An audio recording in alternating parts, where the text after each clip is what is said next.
Épître de Pierre, chapitre 1er.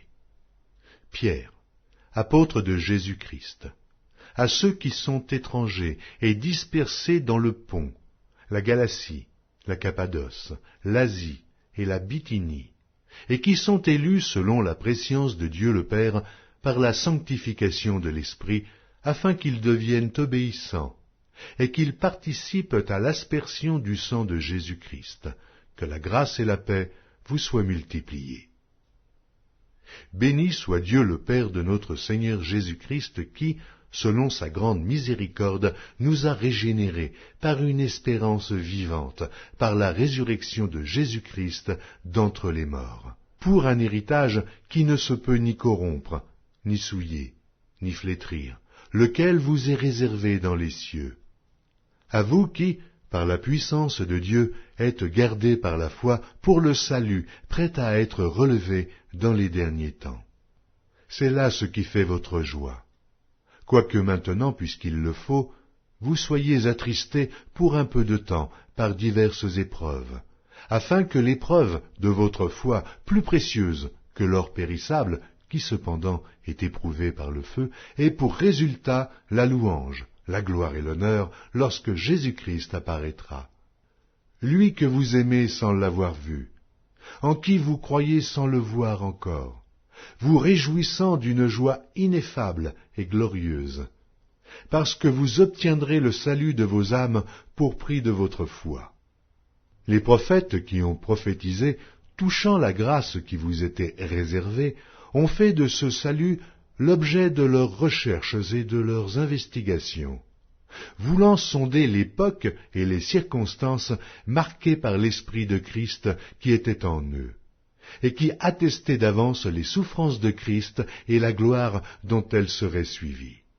Il leur fut révélé que ce n'était pas pour eux-mêmes, mais pour vous, qu'ils étaient les dispensateurs de ces choses, que vous ont annoncé maintenant ceux qui vous ont prêché l'Évangile par le Saint-Esprit envoyé du ciel, et dans lesquels les anges désirent plonger leur regard. C'est pourquoi saignez les reins de votre entendement, soyez sobres, et ayez une entière espérance dans la grâce qui vous sera apportée lorsque Jésus-Christ apparaîtra. Comme des enfants obéissants, ne vous conformez pas aux convoitises que vous aviez autrefois, quand vous étiez dans l'ignorance. Mais puisque celui qui vous a appelé est saint, vous aussi, soyez saints dans toute votre conduite, selon qu'il est écrit, « Vous serez saints, car je suis saint. » Et si vous invoquez comme Père celui qui juge selon l'œuvre de chacun, sans acception de personne, conduisez-vous avec crainte pendant le temps de votre pèlerinage, sachant que ce n'est pas par des choses périssables, par de l'argent ou de l'or, que vous avez été rachetés de la vaine manière de vivre, que vous avez hérité de vos pères, mais par le sang précieux de Christ, comme d'un agneau sans défaut et sans tache, prédestiné avant la fondation du monde et manifesté à la fin des temps, à cause de vous, qui par lui croyez en Dieu, lequel l'a ressuscité des morts et lui a donné la gloire, en sorte que votre foi et votre espérance reposent sur Dieu. Ayant purifié vos âmes en obéissant à la vérité pour avoir un amour fraternel, sincère, aimez-vous ardemment les uns les autres de tout votre cœur, puisque vous avez été régénérés, non par une semence corruptible, mais par une semence incorruptible, par la parole vivante et permanente de Dieu. Car toute chair est comme l'herbe, et toute sa gloire comme la fleur de l'herbe. L'herbe sèche, et la fleur tombe. Mais la parole du Seigneur demeure éternellement, et cette parole est celle qui vous a été annoncée par l'Évangile.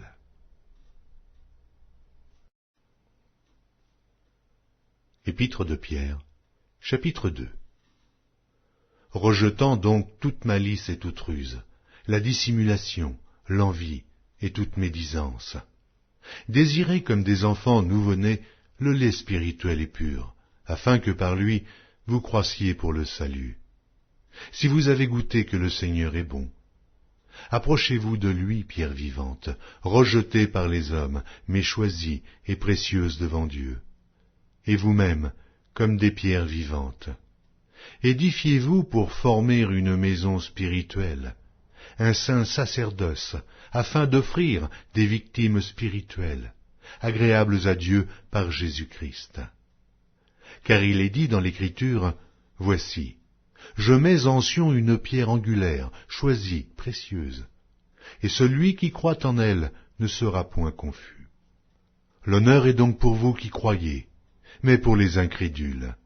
La pierre qu'ont rejetait ceux qui bâtissaient est devenue la principale de l'angle, et une pierre d'achoppement et un rocher de scandale. Ils s'y heurtent pour n'avoir pas cru à la parole, et c'est à cela qu'ils sont destinés.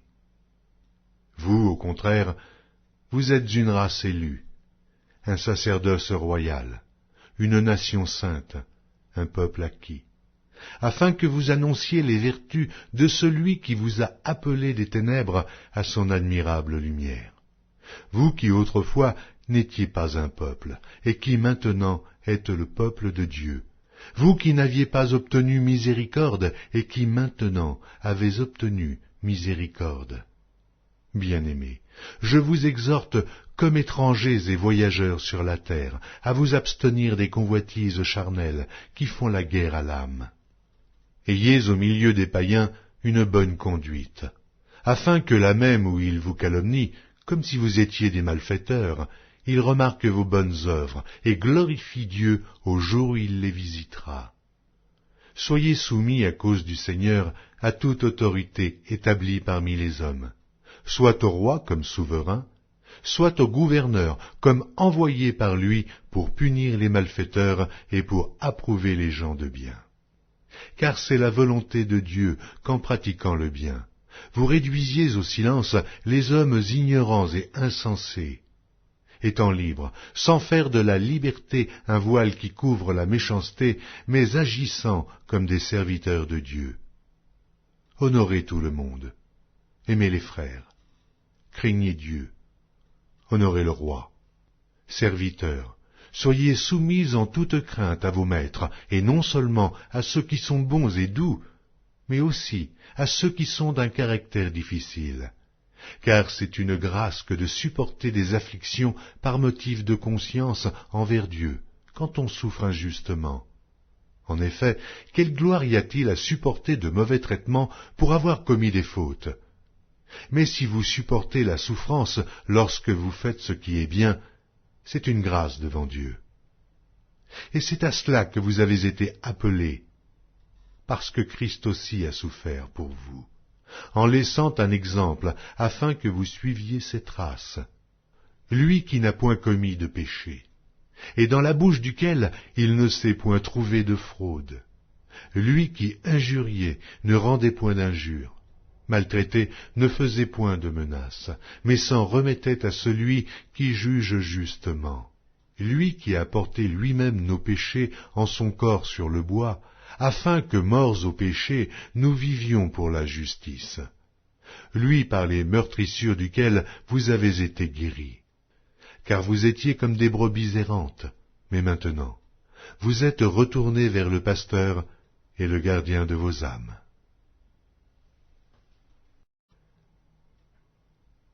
Épître de Pierre, chapitre 3. Femmes, soyez de même soumises à vos maris, afin que, si quelques-uns n'obéissent point à la parole, ils soient gagnés sans parole par la conduite de leurs femmes, en voyant votre manière de vivre, chaste et réservée. Ayez non cette parure extérieure, qui consiste dans les cheveux tressés, les ornements d'or ou les habits qu'on revêt, mais la parure intérieure est cachée dans le cœur, la pureté incorruptible d'un esprit doux et paisible, qui est d'un grand prix devant Dieu. Ainsi se paraient autrefois les saintes femmes qui espéraient en Dieu soumises à leur mari, comme Sarah qui obéissait à Abraham et l'appelait son Seigneur. C'est d'elles que vous êtes devenues les filles, en faisant ce qui est bien, sans vous laisser troubler par aucune crainte. Marie, montrez à votre tour de la sagesse dans vos rapports avec vos femmes, comme avec un sexe plus faible. Honorez-les comme devant aussi hériter avec vous de la grâce de la vie. Qu'il en soit ainsi, afin que rien ne vienne faire obstacle à vos prières. Enfin, soyez tous animés des mêmes pensées et des mêmes sentiments, pleins d'amour fraternel, de compassion, d'humilité. Ne rendez point mal pour mal, ou injure pour injure. Bénissez au contraire, car c'est à cela que vous avez été appelés, afin d'hériter la bénédiction. Si quelqu'un, en effet, veut aimer la vie et avoir des jours heureux, qu'il préserve sa langue du mal et ses lèvres des paroles trompeuses, qu'il s'éloigne du mal et fasse le bien, qu'il recherche la paix et la poursuive. Car les yeux du Seigneur sont sur les justes, et ses oreilles sont attentives à leurs prières. Mais la face du Seigneur est contre ceux qui font le mal. Et qui vous maltraitera si vous êtes zélés pour le bien? D'ailleurs, quand vous souffririez pour la justice, vous seriez heureux. N'ayez d'eux aucune crainte, et ne soyez pas troublés. Mais sanctifiez dans vos cœurs, Christ le Seigneur étant toujours prêt à vous défendre avec douceur et respect devant quiconque vous demande raison de l'espérance qui est en vous. Et ayant une bonne conscience, afin que, là même où ils vous calomnient comme si vous étiez des malfaiteurs, ceux qui décrient votre bonne conduite en Christ soient couverts de confusion. Car il vaut mieux souffrir, si telle est la volonté de Dieu, en faisant le bien qu'en faisant le mal. Christ aussi a souffert une fois pour les péchés, lui juste pour des injustes, afin de nous amener à Dieu, ayant été mis à mort quant à la chair, mais ayant été rendu vivant quant à l'esprit, dans lequel aussi il est allé prêcher aux esprits en prison, qui autrefois avaient été incrédules, lorsque la patience de Dieu se prolongeait au jour de Noé, pendant la construction de l'arche, dans laquelle un petit nombre de personnes, c'est-à-dire 8, furent sauvées à travers l'eau. Cette eau était une figure du baptême, qui n'est pas la purification des souillures du corps, mais l'engagement d'une bonne conscience envers Dieu, et qui maintenant vous sauve, vous aussi, par la résurrection de Jésus-Christ, qui est à la droite de Dieu depuis qu'il est allé au ciel, et que les anges, les autorités et les puissances lui ont été soumis.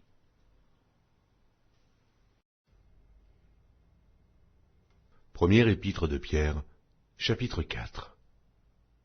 Ainsi donc, Christ ayant souffert dans la chair, vous aussi, armez-vous de la même pensée, car celui qui a souffert dans la chair en a fini avec le péché, afin de vivre non plus selon les convoitises des hommes, mais selon la volonté de Dieu, pendant le temps qu'il lui reste à vivre dans la chair. C'est assez, en effet, d'avoir dans le temps passé accompli la volonté des païens, en marchant dans la dissolution, les convoitises, l'ivrognerie, les excès du manger et du boire, et les idolâtries criminelles. Aussi trouve-t-il étrange que vous ne vous précipitiez pas avec eux dans le même débordement de débauche, et ils vous calomnient. Ils rendront compte à celui qui est prêt à juger les vivants et les morts.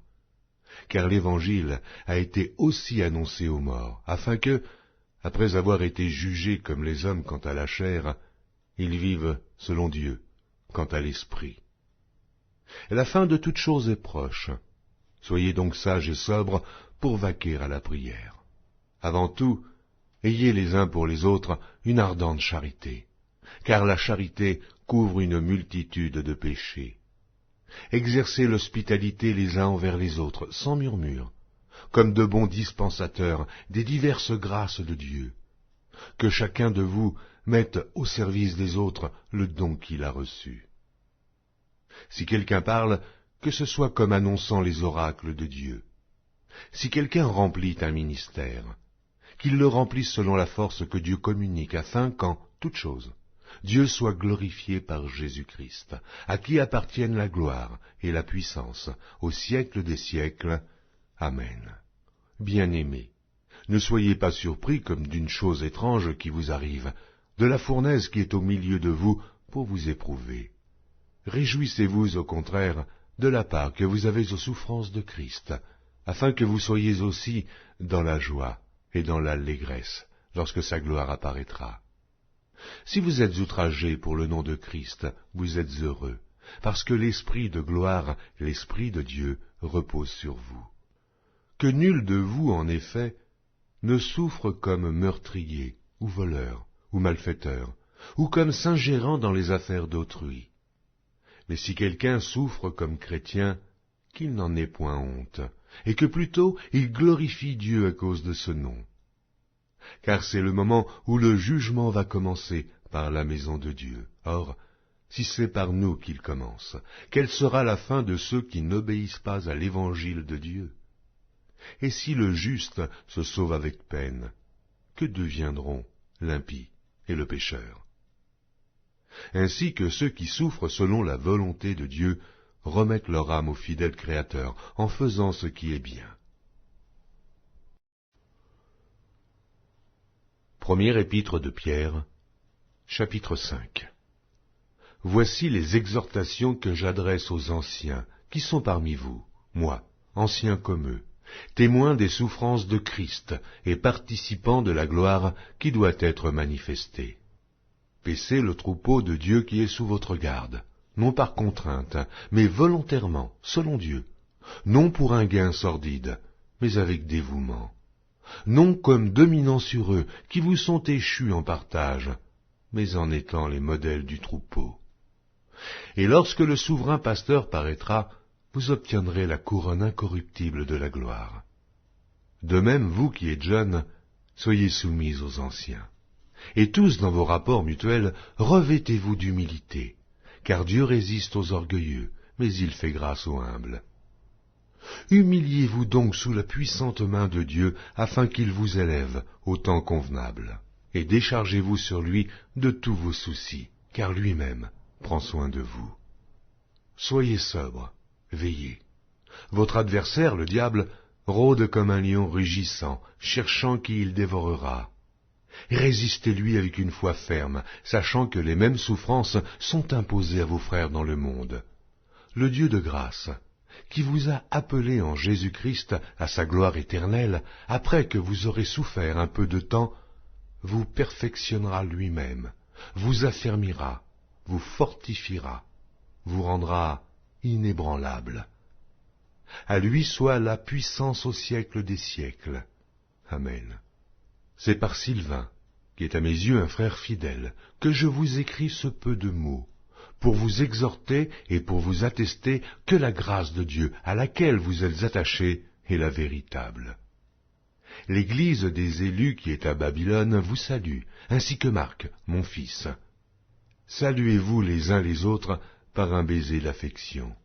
Que la paix soit avec vous tous qui êtes en Christ.